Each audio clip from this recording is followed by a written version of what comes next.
Sebelum kita mulai, gue mau bilang kalau video ini disponsori oleh Shopee. Kalian bisa belanja semua kebutuhan elektronik, mulai dari power bank, headset, laptop, aksesoris gaming, sampai kamera di Shopee. Karena belanja kebutuhan elektronik di Shopee itu bisa dapat cashback 50% dan juga gratis ongkir ekstra sampai dengan 50.000. Oke guys, kali ini kita akan review Samsung Galaxy S71. HP ini baru aja launching sekitar 1 bulan, dan menurut gue S71 ini HP Samsung yang paling aneh, karena kayaknya baru kali ini ya ada HP Samsung yang chipsetnya itu setara dengan high-end Xiaomi dan juga Oppo, tapi harganya itu lebih murah. Dan menurut gue ini langka banget, jadi ya langsung aja kita review. Oke, hal pertama yang menarik dari HP ini menurut gue ada di layarnya. Ukurannya itu besar, bezelnya tipis, dan ada pancol kecil di atasnya. Kualitas layarnya menurut gue nggak perlu dipertanyakan lagi karena ini dibuat oleh produsen layar OLED terbaik. Tapi walaupun kualitasnya bagus, style layarnya kadang suka buat orang salah tebak. HP ini pakai style layar Infinity O yang sekilas mirip dengan style Galaxy Note 10 series. Tapi kalau mau diperhatiin lagi, HP ini kelihatan lebih mirip dengan Galaxy Note 10 Lite karena layarnya lebih flat. Dan itu ngebuat HP ini jadi kelihatan lebih mahal. Bahkan kadang nggak ada yang nyangka kalau ini adalah Galaxy A, karena banyak yang ngira kalau ini adalah Galaxy Note 10 series atau S20 series. Jadi seru aja gitu punya HP mid-range, tapi banyak orang yang ngira ini adalah HP flagship.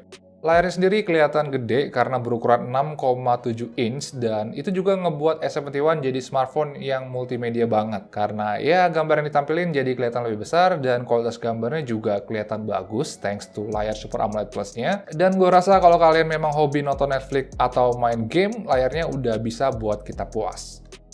Nah, ngomong-ngomong tentang game, sebenarnya sampai saat ini nggak ada Galaxy A yang dibuat itu spesifik untuk ngedapetin gaming experience level tinggi. Tadinya gue pikir di S70 bisa kasih itu, tapi entah kenapa performanya terkesan agak kurang optimal. Jadi, pas pertama kali gue pakai S71 ini, gue agak skeptis dengan performanya. Kalau dari kapasitas RAM dan ROM-nya, S71 ini masih sama dengan S70, yaitu di bawah RAM 8GB dengan ROM 128GB. Tapi chipsetnya udah naik kelas dari Snapdragon kepala 6 ke Snapdragon kepala 7, yaitu Snapdragon 730G.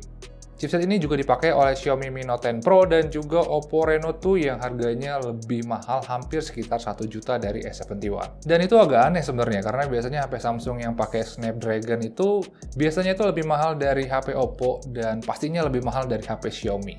Tapi walaupun lebih murah, pertanyaan terbesar di otak gue sebenarnya adalah apakah chipset ini berjalan optimal? Nah, setelah dipakai selama kurang lebih 3 mingguan, bisa gue bilang untuk keseharian performanya sangat-sangat baik. Kalau mau jujur-jujuran, gue bisa aja pindah dari Galaxy Note 10 Plus ke HP ini tanpa ada ngerasa penurunan performa yang mengganggu. Level smoothness dan kecepatan buka tutup aplikasinya memang nggak setara flagship, tapi marginnya nggak terlalu jauh untuk buat gue ngerasa lagi pakai Samsung Galaxy S71. Nah, huruf G di Snapdragon 730G ini adalah pertanda kalau chipsetnya ini bawa Elite Gaming Feature dari Qualcomm. Dan karena penasaran, akhirnya HP ini gue tes secara intensif untuk main game-game yang lagi trending, seperti Mobile Legends, COD, dan juga PUBG. Nah, untuk game PUBG sendiri, gamenya itu berjalan dengan smooth di settingan yang paling mentok, di Smooth Ultra.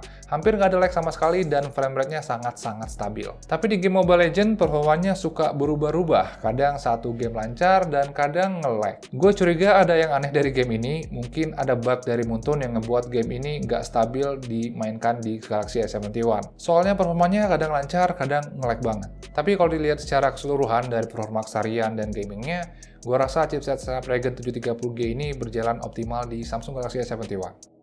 By the way, ngomongin tentang baterainya sendiri menurut gue sudah kuat banget. Kemarin gue coba untuk ngabisin baterainya untuk streaming dan main game selama berjam-jam, dan ternyata baterainya nggak habis-habis dan masih sisa sekitar 35% setelah dipakai seharian. Dan kalau dipakai untuk kegiatan yang normal, gue rasa HP ini nggak akan kesulitan untuk bertahan selama 1,5 hari atau 2 hari pemakaian dengan sekali cas.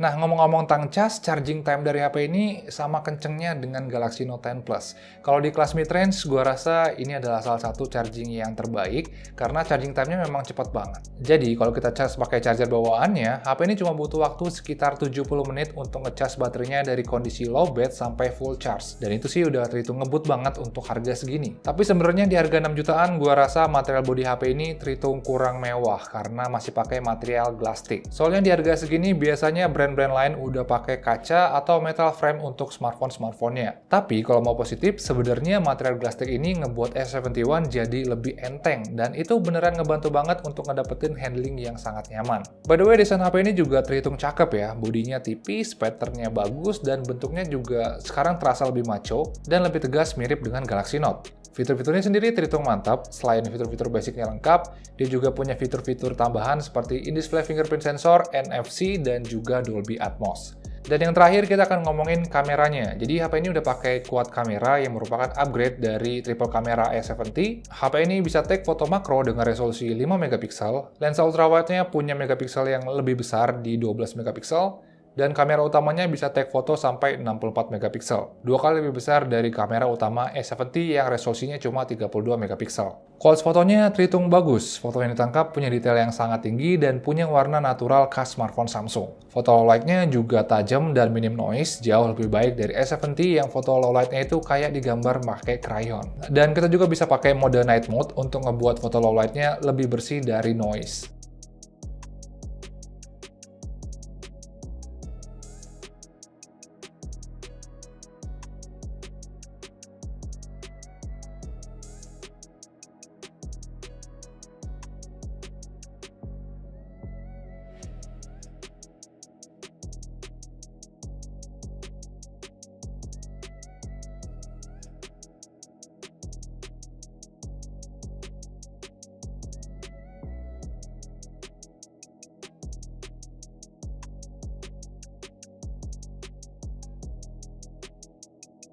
Kualitas video dari HP ini juga bisa dibilang bagus karena dia bisa merekam hingga resolusi 4K untuk kamera depan dan belakangnya. Terus dia juga punya image stabilization saat di-set ke resolusi 1080p dan juga punya super steady yang ngebuat videonya itu tetap stabil saat diajak jalan atau lari sekalipun.